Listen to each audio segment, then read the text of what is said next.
ವೀಕ್ಷಕರೇ ನಮಸ್ಕಾರ.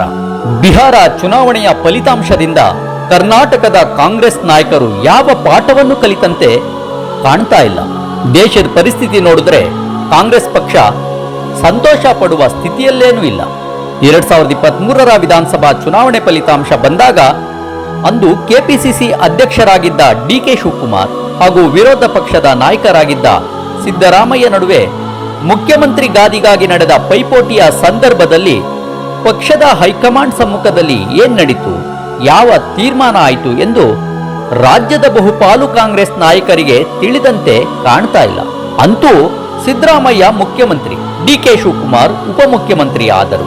2 ವರ್ಷಗಳ ನಂತರ ಮುಖ್ಯಮಂತ್ರಿ ಸ್ಥಾನವನ್ನ ಸಿದ್ದರಾಮಯ್ಯನವರು ಡಿಕೆ ಶಿವಕುಮಾರ್ ರವರಿಗೆ ರಾಹುಲ್ ಗಾಂಧಿ ಹೇಳಿರಬಹುದು ಎಂದು ವ್ಯಾಖ್ಯಾನಿಸಲಾಗ್ತಾ ಇದೆ.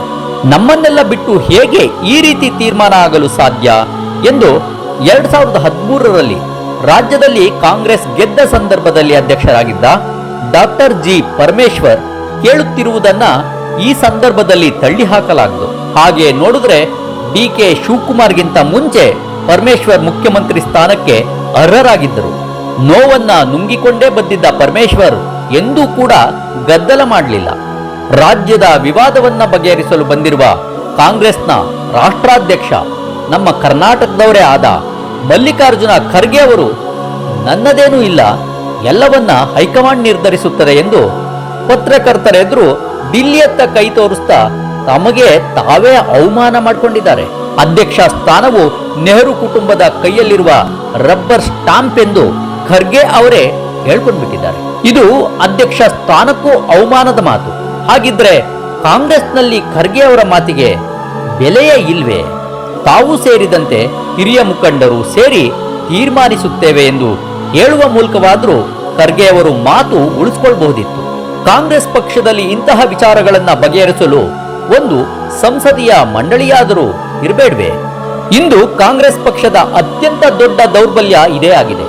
ಕಾಗಿನೆಲೆಯ ಕನಕಗುರು ಪೀಠದ ಶ್ರೀ ಶ್ರೀ ಶ್ರೀ ನಿರಂಜನಾನಂದಪುರಿ ಮಹಾಸ್ವಾಮಿಗಳು ಹಾಗೂ ಕೆಆರ್ ನಗರ ಶಾಖಾ ಮಠದ ಶ್ರೀ ಶ್ರೀ ಶ್ರೀ ಶಿವಾನಂದಪುರಿ ಸ್ವಾಮಿಗಳ ದಿವ್ಯ ಸಾನ್ನಿಧ್ಯದಲ್ಲಿ ನವೆಂಬರ್ 26ರ ಬುಧವಾರ ಬೆಳಗ್ಗೆ ಬೇಲೂರಿನ ನೆಹರು ನಗರದಲ್ಲಿ ಕೆ ಸಿದ್ದೇಗೌಡರು ನಿರ್ಮಿಸಿರುವ ಶ್ರೀಮತಿ ಜಯಮ್ಮ ಸಿದ್ದೇಗೌಡ ಕನ್ವೆನ್ಷನ್ ಸೆಂಟರ್ ಇದರ ಉದ್ಘಾಟನಾ ಸಮಾರಂಭಕ್ಕೆ ಸ್ವಾಗತ ಕೋರುವ ಶ್ರೀ ಚನ್ನಬಸವೇಗೌಡರು, ಶ್ರೀ ಕೆಎನ್ ಕಲ್ಲೇಗೌಡರು, ಶ್ರೀ ಟಿಎಚ್ ಅಪ್ಪಾಜಿ ಗೌಡರು,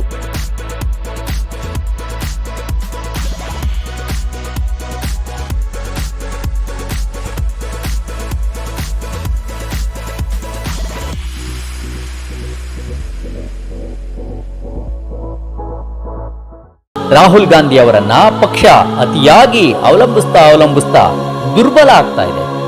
ರಾಹುಲ್ ಗಾಂಧಿ ಅವರು ಇಂದಿನ ಎಲ್ಲಾ ಕಾಂಗ್ರೆಸ್ ನಾಯಕರಿಗಿಂತ ಪಕ್ಷ ಕಟ್ಟಲು ಹೆಚ್ಚು ಶ್ರಮ ಪಟ್ಟಿದ್ದಾರೆ ಎಂಬುದರಲ್ಲಿ ಅನುಮಾನವೇ ಇಲ್ಲ. ಕೇರಳದಿಂದ ಕಾಶ್ಮೀರದ ತನಕ ಭಾರತೀಯ ಜೋಡೋ ಯಾತ್ರೆ ನಡೆಸಿದ್ದು ಸಾಮಾನ್ಯ ಸಂಗತಿಯೇನೂ ಅಲ್ಲ. ಇಂತಹ ಅದ್ಭುತ ಯಾತ್ರೆ ಸಂದರ್ಭದಲ್ಲಿ ಕನಿಷ್ಠ ಅಂದ್ರೂ 100 ನಾಯಕರನ್ನು ದೇಶದ ಮುಂದೆ ಬಿಂಬಿಸಬಹುದಿತ್ತು. ಆದರೆ ರಾಹುಲ್ ಗಾಂಧಿ ಒಬ್ಬರೇ ಪ್ರಚಾರ ಪಡೆದರು. ಪಕ್ಷ ದುರ್ಬಲ ಆಯಿತು. ಒಂದ್ ಕಾಲದಲ್ಲಿ ಕಾಂಗ್ರೆಸ್ನಲ್ಲಿ ಇಡೀ ಜನರು ಗುರುತಿಸಬಹುದಾಗಿದ್ದ ದೊಡ್ಡ ನಾಯಕರಿದ್ದರು. ಆಗ ಇಂದಿರಾ ಗಾಂಧಿ ಅವರು ಸರ್ವಾಧಿಕಾರಿ ಎಂದು ಕರೆಸಿಕೊಂಡಿದ್ದರು. ಅವರ ತಂಡದ ಸಾಮರ್ಥ್ಯ ಏನ್ ಕಡಿಮೆ ಏನಿರಲಿಲ್ಲ. ಮೊನ್ನೆ ನಡೆದ ಚುನಾವಣೆ ಅಂದ್ರೆ ಬಿಹಾರದ ಚುನಾವಣೆಯನ್ನೇ ನೋಡಿ. ರಾಹುಲ್ ಗಾಂಧಿ, ಪ್ರಿಯಾಂಕಾ ಮತ್ತು ಮಲ್ಲಿಕಾರ್ಜುನ್ ಖರ್ಗೆ ಈ 3 ಹೆಸರುಗಳು ಕೇಳಿ ಬಂದಿತ್ತು. ಕಾಂಗ್ರೆಸ್ನಲ್ಲಿ ನಾಯಕರಿಲ್ಲವೆಂದೇನಲ್ಲ, ದೇಶದ ಮಟ್ಟದಲ್ಲಿ ಅವರನ್ನ ಬಳಸ್ಕೊಳ್ತಾ ಇಲ್ಲ. ಕರ್ನಾಟಕದ ಮುಖ್ಯಮಂತ್ರಿ ಸಿದ್ದರಾಮಯ್ಯನವರು ಏನಿಲ್ಲ ಎಂದ್ರೂ ಹಿಂದುಳಿದ ವರ್ಗಗಳ ಚಾಂಪಿಯನ್ ಎಂಬ ಇಮೇಜ್ ಅಂತೂ ಇದೆ. ಇವರನ್ನೂ ಕೂಡ ಬಿಹಾರದ ಚುನಾವಣೆಯಲ್ಲಿ ಬಳಸಿಕೊಳ್ಳಲಿಲ್ಲ. ಇನ್ನು ಕರ್ನಾಟಕದ ವಿವಾದವನ್ನ ಬಗೆಹರಿಸದಿದ್ರೆ ಕಾಂಗ್ರೆಸ್ ಪಕ್ಷವು ದೇಶದ ಮಟ್ಟದಲ್ಲಿ ಕಳೆದುಕೊಂಡಿರುವ ವಿಶ್ವಾಸಕ್ಕೆ ಇನ್ನಷ್ಟು ಧಕ್ಕೆ ಆಗಲಿದೆ ಎಂಬುದರಲ್ಲಿ ಅನುಮಾನವೇ ಇಲ್ಲ. 2023ರಲ್ಲಿ ಏನು ಒಪ್ಪಂದ ಆಯಿತು ಬಿಡ್ತು ಬೇರೆ ಮಾತು. ರಾಜ್ಯದ ಮುಖ್ಯ ಸ್ಥಾನದ ಮೇಲೆ ಹಿಂದಿನ ಎಲ್ಲರಿಗಿಂತ ಹೆಚ್ಚು ಅವಧಿ ತನಕ ಕೂರುವ ಅವಕಾಶ ಸಿಕ್ಕಿದೆ. ಹಾಗೆ ನೋಡಿದ್ರೆ ಅವರು ಬಹಳ ಅದೃಷ್ಟವಂತರು. ತಾವೇ ಮುಂದೆ ನಿಂತು ಸೂಕ್ತ ನಾಯಕರನ್ನ ಮುಖ್ಯಮಂತ್ರಿ ಸ್ಥಾನಕ್ಕೆ ಸೂಚಿಸಬೇಕು. ರಾಜ್ಯದಲ್ಲಿರುವ ಬೇರೆಲ್ಲಾ ಪಕ್ಷಗಳ ನಾಯಕರಿಗಿಂತ ಹೆಚ್ಚು ಜನಪ್ರಿಯತೆ ಹೊಂದಿರುವ ನಾಯಕ ಎಂಬುದರಲ್ಲಿ ಅನುಮಾನವೇ ಇಲ್ಲ. ಆದರೆ 2028ರಲ್ಲಿ ರಾಜ್ಯದಲ್ಲಿ ಕಾಂಗ್ರೆಸ್ ಪಕ್ಷ ಮತ್ತೆ ಅಧಿಕಾರಕ್ಕೆ ಬರಲಿದೆ ಎಂಬುದೆಲ್ಲ ಒಂದು ಭ್ರಮೆ.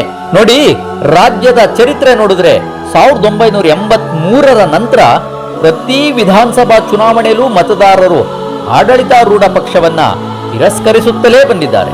BS ಯಡಿಯೂರಪ್ಪನವರು ಮುಖ್ಯಮಂತ್ರಿ ಆಗಿದ್ದಾಗ ಮುಂದಿನ 20 ವರ್ಷಗಳ ಕಾಲ ಬಿಜೆಪಿ ಆಳ್ವಿಕೆ ನಡೆಸುತ್ತದೆ ಎಂದು ಪದೇ ಪದೇ ಹೇಳ್ತಾ ಇದ್ರು. ಆದರೆ ಏನಾಯ್ತು? ಅವರು ಒಂದು ಬಾರಿ ಕೂಡ 5 ವರ್ಷಗಳ ಅವಧಿಯನ್ನ ಪೂರ್ಣಗೊಳಿಸಲೇ ಇಲ್ಲ. ಆಡಳಿತಕ್ಕೆ ಹೊಸ ರೂಪ ಕೊಡದಿದ್ರೆ ಈ ಪಕ್ಷವನ್ನು ರಾಜ್ಯದ ಜನತೆ ತಿರಸ್ಕರಿಸುವುದರಲ್ಲಿ ಅನುಮಾನವೇ ಇಲ್ಲ.